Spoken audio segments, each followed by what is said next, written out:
Doutor, o que é uma arritmia cardíaca? O que é isso, hein? Bom, a arritmia é todo o transtorno, é toda a modificação que existe no ritmo normal do coração. O coração tem um marca-passo natural que faz com que o coração bata num ritmo, numa cadência, numa sequência correta. Pode estar um pouco mais acelerado quando, por exemplo, a gente leva um susto, ou faz um esporte, faz um esforço físico, ou pode ser mais lento quando a gente está quieto ou dormindo, por exemplo. Mas ela sempre tem uma cadência. Toda vez que sai dessa cadência, deste ritmo, a gente chama de arritmia. As arritmias podem ser lentas, a batida muito pequena, muito espaçada, ou aquela muito rápida. Todas têm suas consequências. Mas assim, as arritmias podem também variar em termos de preocupação, ou seja, de maior malignidade, ou também de coisa mais simples. Mas todo o ritmo, todo o transtorno do ritmo deve ser avaliado por um clínico, por um cardiologista, para avaliar isso melhor, se tem risco da saúde imediato ou não, e fazer o tratamento adequado. Doutor, quais são os principais fatores, de risco para doenças cardiológicas? O principal problema, e quase que ninguém fala, é a idade. Toda vez que você vai envelhecendo, a cada ano que você ganha, a cada ano que você vive, você vai aumentando o risco da doença do coração. Por quê? Porque o coração é um órgão que bate mais de 100 mil vezes por dia. Então é uma coisa que trabalha muito. Imagina uma pessoa de 70 anos, quantas vezes esse coração já bateu. Então esse trabalho incessante do coração leva a desgaste. Quanto mais tempo ele trabalha, mais você tem que se cuidar. Então o primeiro fator, idade. Mas tem outras coisas que também influenciam muito fortemente. O principal deles chama-se pressão alta, hipertensão arterial. Isso. A pressão alta é uma coisa assim, muito importante da gente cuidar. Não precisa ficar sentindo sintomas. Eu tenho dor de cabeça, eu tenho uma dor no peito, eu sinto alguma coisa, vai lá para ver a pressão. Não, você tem que medir a pressão com regularidade, sempre, porque a pressão é que nem aquela situação. Você sabe qual é o animal que mais foge? É o jabuti, porque você olha, ele está ali, daqui a pouco você olha, ele está ali. Mas se você der uma bobeira e esquecer, ele já fugiu. Desaparece. Ou seja, a pressão alta é mais ou menos isso.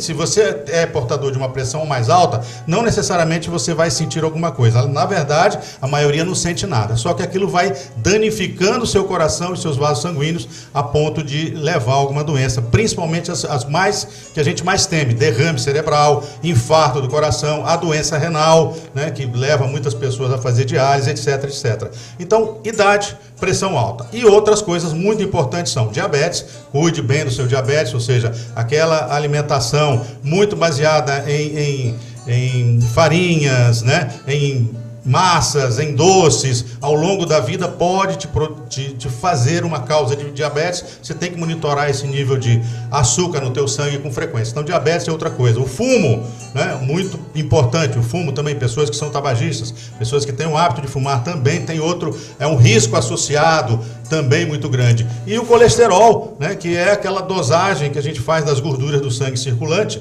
se ele for mais alto, se você tiver tendência de família também, deve ser feito. São esses principais fatores de risco. Mas além disso tem o sedentarismo, a obesidade, a predisposição genética, que a gente pode falar isso depois também. Como prevenir as doenças cardíacas? Esse negócio de caminhada serve para cuidar do coração também? Sim, serve sim. A caminhada, e aí assim, o que é melhor? O que é já visto e pesquisado? A caminhada deve ser pelo menos uns 30 minutos por dia, ou seja, você deve fazer 150 minutos por semana, 30 minutos por dia, de segunda a sexta-feira, já estaria bom. Isso faz com que vários desses fatores que eu citei ainda há pouco sejam diminuídos de tua intensidade. Então a caminhada já vai favorecer a pressão baixar um pouco, o nível do açúcar baixar um pouco, Você vai baixar um pouco o seu colesterol também, e vários outros fatores adicionais que a próprio exercício físico faz. Você vai diminuindo as tendências para ter doença lá na frente. Então a caminhada, o exercício físico, qualquer que seja, você tem que encontrar um caminho para você fazer alguma atividade física. E muitas pessoas confundem um pouco assim. Eu não paro dia a dia. A dona de casa, por exemplo, lava, passa, limpa a casa, acha que isso é uma atividade que é o bastante. Ou aquela outra pessoa que está lá no campo, que passa o dia inteiro colhendo milho, fazendo alguma coisa, arando aqui, acha que isso é um exercício. Bom, isso é uma atividade física, ok, conta, mas na verdade você precisa fazer um exercício físico, que é essa atividade física com um propósito, um propósito de fazer, de mexer mais a tua musculatura, trabalhar a respiração. Então o exercício físico é muito importante. Claro, manter-se ativo é bom, mas isso tudo vai ajudar na redução das doenças cardiovasculares. Mantenha-se ativo, isso é uma boa ideia. Quanto mais a gente vai envelhecendo, mais a gente tem que prestar essa atenção, porque uma das coisas que vai piorar muito a qualidade do envelhecimento é exatamente a gente envelhecer e ficando mais quieto, e isso é uma tendência, mas a gente tem que lutar contra isso para ter uma sobrevida maior e uma qualidade de vida melhor quando você vai ficando mais velho. Isso aí é uma prevenção de doença cardíaca? Sim, é uma prevenção de doença. A prevenção da doença passa por essa situação de manter-se ativo, cuidar do peso, né, fazer uma dieta mais balanceada, olhando o peso é importante, tentar emagrecer. Claro que cada um tem uma tendência, ou uma pessoa tem uma tendência para ser mais obeso ou mais magro, mas tem que tentar fazer com que o teu peso seja o mais baixo possível para você. O exercício físico ajuda a isso, os bons hábitos alimentares. A prevenção passa por isso. Medir regularmente sua pressão. Se você já é hipertenso, tem que medir pelo menos 1 ou 2 vezes por semana. Se você não é hipertenso, pelo menos uma vez a cada 3, 4 meses, tem que dar uma olhada, principalmente quando você vai ficando mais velho, né? Medir o nível do açúcar, do colesterol, pelo menos 2 vezes por ano, são coisas que participam dessa prevenção. Doutor, o que é o infarto? Vamos falar do infarto. Você morreu de infarto, sofreu infarto. Fala um pouco disso. O infarto é um entupimento que existe nas veinhas que estão no coração. O coração é um órgão oco, muscular, que bombeia o sangue. Então, por cima do coração, colado na musculatura, existem veias, são artérias, na verdade, que levam o sangue para poder o músculo funcionar. A gente sabe que, vocês devem saber, que todos os nossos órgãos precisam do oxigênio que é levado pelo sangue para poder funcionar. O músculo do coração também. Então essas veinhas, quando entopem, principalmente por gordura, né, por colesterol, ele pode levar a um problema de infarto. O infarto significa um entupimento dessas artérias, dessas veias, como vocês conhecem, e a partir dali há uma alteração no músculo do coração, ele passa a não funcionar adequadamente. E isso pode ser uma consequência catastrófica, ou seja, uma parada do coração, até uma outra alteração que dá tempo para chegar no hospital e fazer o tratamento, fazer o desentupimento dessas artérias e tentar recuperar o músculo. O infarto, então, é uma alteração que existe no músculo causada por um entupimento de veia dele, que mantém o músculo vivo. Doutor, fale para nós como é feito o diagnóstico da doença cardíaca. Como é que é feito esse diagnóstico? Bom, a primeira coisa que existe é o exame clínico. Você vai no médico, ele vai te auscultar o coração para ver se tem um sopro, que é um barulho que existe para um determinado tipo de doença, principalmente das válvulas. A medição da pressão é importante também, né? A palpação dos pulsos, então a avaliação clínica geral. O eletrocardiograma, que é um exame simples e é possível fazer em qualquer posto de saúde, né? Um eletro já nos dá um norteamento se a pessoa tem alguma doença ou não. É tipo assim, é aquela separação do joio do trigo, sabe? Já dá uma ideia se você tem doença ou não. É claro que um eletro normal não diz que você não tem nenhuma doença, mas ele já diz, ó, provavelmente pode ter alguma doença, mas deve ser pequena. Mas se for alterado, obrigatoriamente você tem que fazer outros exames.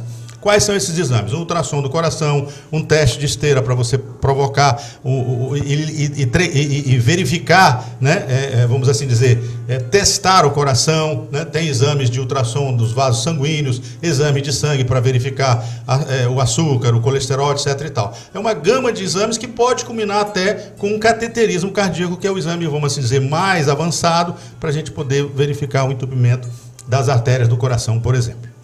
Doutor, fale um pouco da hipertensão arterial. O senhor falou um pouquinho, mas quero que o senhor detalhasse. Como é que a gente adquire isso? Como é que é feito essa identificação? Então, a hipertensão arterial, a pressão alta, como eu falei, é um dos principais, talvez o principal fator de risco e de piora de um sistema circulatório. A pressão, então, é a força, a pressão arterial é a força com que o sangue circula pelos vasos sanguíneos e pelo próprio coração. Quando a pessoa está alterada, ele... Sim, naturalmente a pressão sobe em várias funções. Quando a gente tem um estresse, por exemplo, psicológico ou físico, o cérebro manda a pressão subir para poder te melhorar a tua resposta àquele estresse. Por exemplo, né, se você é ameaçado e você precisa reagir para brigar, por exemplo, para fugir, o coração aumenta a pressão para chegar mais sangue no teu pulmão, nos teus músculos, para você ter mais habilidade. Isso é uma coisa primitiva, que é uma resposta do corpo. O corpo se adapta às situações que exigem. Mas no dia a dia, não é comum a pessoa ter o tempo inteiro esse tipo de estresse, né, para ficar, o cérebro entender que está sob risco, não é isso, mas a maior parte do tempo vai acontecendo uma série de modificações hormonais, bioquímicas na regulação dessa pressão, que ela é múltipla. O cérebro regula, o rim regula, o próprio coração regula a pressão,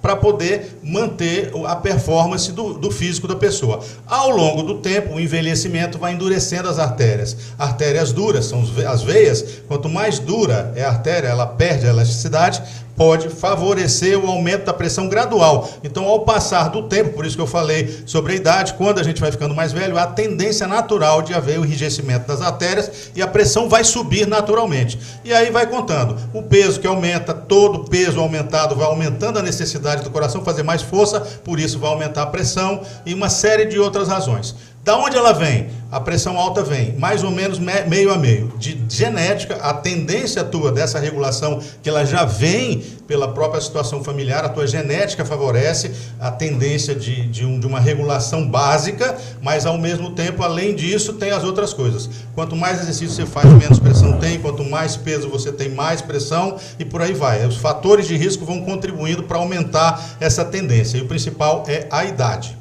Doutor, o senhor falou em genética, e aí eu queria falar da situação cardiológica das crianças.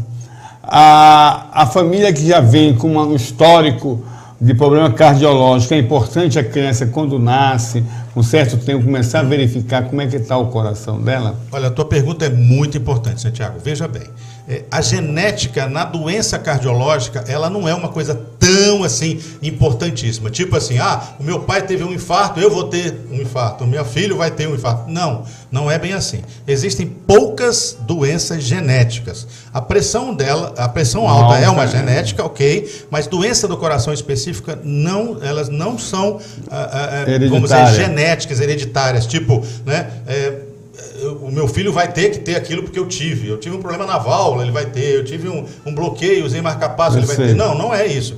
Toda a trajetória da pessoa vai influenciar nisso. É claro que existe uma predisposição. Então vamos falar das crianças. Então crianças, elas em geral, elas não têm esse estigma maior. O que pode acontecer? Existem as doenças chamadas congênitas, que são aquelas que a criança apresenta quando nasce, ou logo no início da vida. Por que isso acontece? Pela má formação que existe durante a vida embrionária. Quando está na barriga da mãe, existem alguns fatores que a gente ainda não identifica completamente, mas que podem fazer mudanças, né?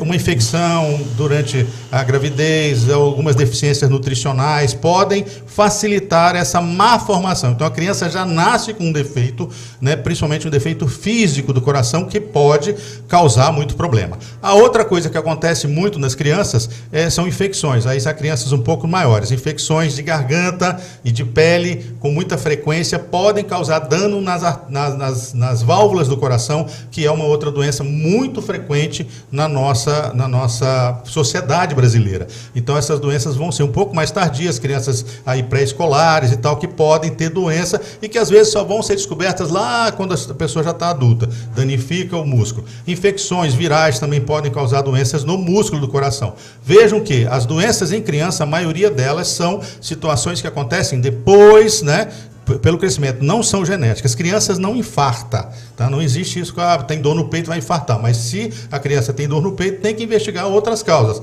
As malformações que a criança nasce com defeito, ou essas infecções que podem causar dano, tá? Então não existe essa situação. Mas é importante que você, na situação de uma tendência muito importante genética, por exemplo, a família toda infarta, a criança já tem que começar a cuidar do colesterol desde cedo, né? Não ser obesa, a família tem que trabalhar para ela ter uma consciência de esforço físico boa durante a vida dela, ou seja, fazer os cuidados necessários para o longo prazo. Mas pode acontecer algumas doenças muito raras, de doenças que são malformações elétricas, para tendência para morte súbita e tal, mas são coisas bem raras. No geral, as crianças em geral são saudáveis para essa parte. O problema é a vida que elas vão levar depois. Doutor, eu queria que nós estamos mais de 20 minutos batendo um papo, eu queria lhe deixar à vontade para fazer as suas considerações finais e fazer um aconselhamento ao povo que não liga para o tratamento do coração. Pois vejam, pessoal, primeiro que é muito importante a gente estar aqui em Canaã, né, o trabalho da prefeitura junto ao hospital e aos postos de saúde, sob a nossa coordenação, que a gente já tem cardiologista agora fixo aqui, né, para dar todo o suporte para o pronto-socorro, para estar no sobreaviso. A gente tem tentado trabalhar bastante para melhorar essa proteção dos nossos munícipes aqui em função das doenças cardiológicas e, claro, que a gente precisa trabalhar muito também na prevenção. A prevenção é o principal fator que a gente precisa trabalhar mais. E é claro que trabalhar também na doença depois. Eu vou chamar a atenção para vocês. Doença cardiovascular é a doença que mais mata no mundo todo. Tá? Inclusive no nosso Brasil e na nossa região. Então são as doenças que mais determinam problemas, tá? Mata mais do que câncer, mata mais do que acidente e tudo mais. Então são doenças muito importantes que precisam ser verificadas. E para isso basta o quê? Um simples olhar de preocupação e de atenção. Fazer um check-up, fazer uma rotina de exercícios, fazer uma dieta mais balanceada, tentar procurar verificar com frequência seus níveis de açúcar, de colesterol, medir a pressão, como eu falei. São fatores e atitudes que podem ajudar muito você a prevenir a doença ou minimizar o impacto da doença que você vai ter a tendência. Beleza, gente? Muito obrigado, doutor Manuel Veloso, por sua participação no nosso programa. A Web Cidade está aqui à disposição para informar, para conversar sobre o que é bom para o nosso povo, tá certo? Muito obrigado pela participação. Sempre muito importante a gente